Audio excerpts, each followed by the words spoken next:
আসসালামু আলাইকুম, কেমন আছেন সবাই? আশা করি সবাই ভালো আছেন, আমিও ভালো আছি। সো আজকের ভিডিওতে আমরা দেখব যে একটা মান্দালা ডিজাইন কিভাবে করতে হয়। সো আমরা এখান থেকে আগে থেকে একটা ভিডিও আমরা এখান থেকে মান্দালা ডিজাইন করে রাখছি। সো এরকম মান্দালা ডিজাইন কিভাবে করতে হয় সেটাই দেখব। সো কথা না বাইরে ডাইরেক্ট ভিডিওতে যাব, তার আগে একটা কথা বলে নিই, সেটা হলো যে আমার চ্যানেল যদি নতুন হয়ে থাকে তারা অবশ্যই কিন্তু সাবস্ক্রাইব করবেন এবং বেল আইকনে ক্লিক দিয়ে রাখবেন, যাতে করে নতুন ভিডিও আপলোড করার সাথে সাথে আপনার কাছে পৌঁছে যায়। সো আমরা এই পুরোটা যেটা আছে আমরা এখান থেকে পুরোটাই আমরা এখান থেকে ডিলিট করে দিচ্ছি। আমাদের যে আর্টবোর্ড আছে সেটাও আমরা ডিলিট করে দিচ্ছি। এখান থেকে আমরা একদম নতুনভাবে চলে আসবো, ঠিক আছে? সো আমাদের এখানে যে নিউ ফাইল আছে, নিউ ফাইল থেকে আমরা যে কোনো একটা রেজুলেশনের একটা আর্টবোর্ড নিয়ে নিলাম। নেওয়ার পরে আমরা এখানে একটা বড় ধরনের আর্টবোর্ড নিয়েছি, যাতে করে আমাদের কাজটা দেখতে একটু সহজ হয়, এই জন্য আমরা একটু বড় ধরনের আর্টবোর্ড নিয়েছি। আমরা এরকম আর্টবোর্ড নেওয়ার পরে আমরা চলে যাব আমাদের ইলিপস টুলে। আমাদের যে ইলিপস আছে সেই ইলিপস টুলে চলে যাব। আমরা এখান থেকে ইলিপস টুলে ক্লিক করার পরে আমরা এখান থেকে কিবোর্ডে শিফট এবং অল্ট বাটন ধরে আমরা এখানে একটু ড্র্যাগ করে নিব, ঠিক আছে? ড্র্যাগ করে নিয়ে আমাদের যে আছে, আমাদের যে স্টক কালারটা আছে সেটা ব্ল্যাক রাখবো, এবং আমাদের যে ফিল কালার আছে এরকম থাক, আমি পরবর্তীতে এটা কাজ করতেছি, ঠিক আছে? সো আমরা এখান থেকে আমাদের একটা ইলিপস টুল নিলাম। নেওয়ার পরে এই ইলিপস টুলটা আমরা একটু ডুপ্লিকেট কপি করে নিব। তার আগে আমরা এখান থেকে যে রোটেট টুল আছে সেই রোটেট টুলে আমরা ক্লিক করব, ঠিক আছে? রোটেট টুলে ক্লিক করার পর আমাদের যে এখানে একটা অ্যাঙ্কার পয়েন্ট আছে, এই অ্যাঙ্কার পয়েন্টটা আমরা এইখানে রাখবো, ঠিক আছে? রেখে আমরা কিবোর্ড থেকে অল বাটন ধরে এইটাতে আমরা ক্লিক করব। ক্লিক করলে আমার এরকম চলে আসলো। আসার পরে এখানে আমি 10 ডিগ্রি অ্যাঙ্গেলে আমি এটা কপি করতে চাচ্ছি, ঠিক আছে? তো আমরা 10 ডিগ্রি অ্যাঙ্গেলে কপি করার জন্য আমরা যেটা করতে হবে, আমার এখানে কিন্তু ওকে আছে, কিন্তু এটা আমরা ওকে করবো না, আমরা একটু কপি করতে চাচ্ছি যেহেতু, তাহলে আমরা অবশ্যই এটা কপি করব। এখানে আমরা যদি কপিতে ক্লিক করি তাহলে কিন্তু আমাদের এই যে আমাদের এখান থেকে একটা ডুপ্লিকেট কিন্তু কপি হয়ে গেছে, ঠিক আছে? হওয়ার পরে আমার এই যে যেটা আছে, যেটা আমি কপি করলাম সেটা কিন্তু এখানে সিলেক্ট অবস্থায় আছে, ঠিক আছে?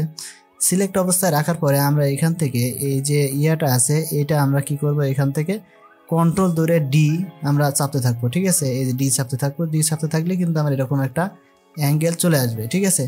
সো আমার এখানে কিন্তু এরকম দেখাচ্ছে, কারণ হচ্ছে আমাদের এখানে এই যে এখানে দেখাচ্ছে এটা আমাদের কি ফিল কালার আমাদের কি দেওয়া আছে, হোয়াইট কালার দেওয়া আছে, এই জন্য এরকম দেখাচ্ছে। আমরা এখান থেকে এটা সিলেক্ট করব। সিলেক্ট করে আমাদের এখানে যে ফিল কালার আছে সেই ফিল কালারটা আমরা নান করে দিব, ঠিক আছে? নান করে দিলে যে আমাদের কিন্তু সুন্দরভাবে একটা ডিজাইন কিন্তু এখানে ক্রিয়েট হয়ে গেছে, ঠিক আছে?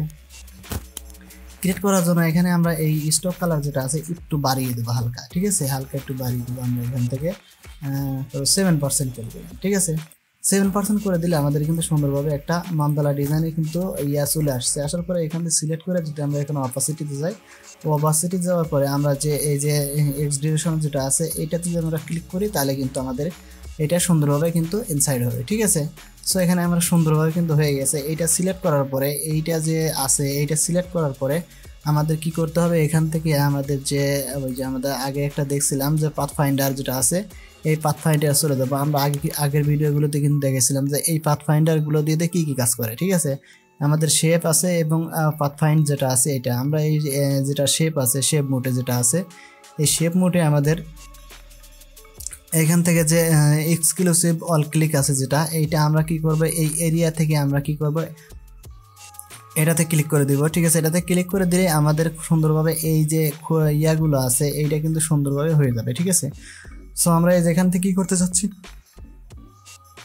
দুই পাশ থেকে রেখে মাঝখানেরটা আমরা ফাঁকা করতে চাচ্ছি, ঠিক আছে?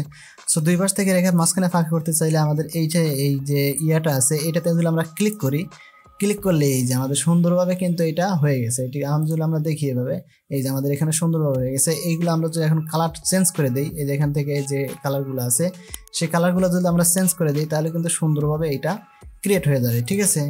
অলরেডি সুন্দরভাবে আমাদের এটা ক্রিয়েট হয়ে গেছে, ঠিক আছে? এখানে আমরা যদি এটা কপি করব, এটা কপি করার জন্য আমরা কি করব, আমাদের যে অল্ট বাটন আছে এই অল্ট বাটন ধরে আমরা ড্র্যাগ করলে কিন্তু এটা আমাদের কপি হয়ে যাবে, ঠিক আছে? কপি হওয়ার পরে আমি যে কাজটা করব, এখান থেকে এই যেটা আছে এইটাতে আমি স্টক কালার আমার এরকম দেওয়া আছে, আমরা এখান থেকে স্টক কালার যদি রেড দিয়ে দিই তাহলে আমাদের এখানে সুন্দরভাবে একটা রেড কালারের একটা মান্দালা কিন্তু তৈরি হয়ে গেছে, ঠিক আছে? আমরা মান্দালা ইফেক্টের ক্ষেত্রে আমরা যে কোনোভাবে এটা কিন্তু ক্রিয়েট করতে পারি, কিন্তু আমরা এখান থেকে যখন ক্রিয়েট করব তখন আমাদের নির্দিষ্ট পরিমাণে কাজটা না জানা থাকলে আমাদের নির্দিষ্ট পরিমাণে কালার কিন্তু নিতে পারবো না। আমরা যে কোনো কালার এখান থেকে কিন্তু অ্যাপ্লাই করতে পারবো, ঠিক আছে? সো এখান থেকে যদি আমি আরেকটা কপি করি এখানে আমাদের যে ইয়া আছে এই আমাদের যে ওয়াল বাটন আছে সেটা ধরে ড্র্যাগ করলে আমাদের কপি হবে। এটা যদি অন্য কালার একটা দিতে চাই তাহলে আমাদের স্টক কালার যেটা আছে এইটাতে যদি আমি এটা দেই, এই যে আমাদের কালারটা কিন্তু চেঞ্জ হয়ে গেল। যদি এটা দেই তাহলে কালারটা চেঞ্জ হয়ে গেল। আমি যে কোনো কালার কিন্তু যে কোনোভাবে এটার উপরে অ্যাপ্লাই করতে পারবো, ঠিক আছে। সো মূলত আমাদের যে মান্দালা ইফেক্ট আছে এই মান্দালা ইফেক্টে কিন্তু অনেকগুলো ইফেক্ট আছে এখানে, ঠিক আছে। এখানে শুধু এইটাই না, আরও অনেকগুলো ডিজাইন আছে এই মান্দালার, ঠিক আছে। যেহেতু আমাদের লাইন থেকে আমরা এই মান্দালা তৈরি করতে পারি, আমাদের যে শেপ আছে সেগুলো থেকে আমরা মান্দালা তৈরি করতে পারি, আমাদের যে পেন টুল আছে সেই পেন টুল দিয়ে আমরা শেপের মাধ্যমে কিন্তু এটা মান্দালা তৈরি করতে পারি, ঠিক আছে। সো মূলত আমাদের এই মান্দালা ইফেক্টগুলো আমাদের ইয়াতে মূলত খুব সুন্দরভাবে ক্রিয়েট করা যায়। আমাদের যে লোগোর ক্ষেত্রে আমরা যদি এরকম মান্দালা ইফেক্ট ক্রিয়েট করার পরে ছোট্ট করে একটা ক্রিয়েট করে তারপরে যদি আমরা মাঝখানে যে ইয়াটা আছে এইটাতে যদি আমরা লোগো সেট করে দিই তাহলে কিন্তু আরও সুন্দর দেখা যায়, ঠিক আছে। সো আজকের ভিডিও এই পর্যন্তই, দেখা হবে নতুন ভিডিওতে। সে পর্যন্ত ভালো থাকবেন, সুস্থ থাকবেন, আর যদি চ্যানেলটা ভালো লাগে তাহলে অবশ্যই সাবস্ক্রাইব করে দেবেন। আজকে বিদায় নিচ্ছি, আল্লাহ হাফেজ।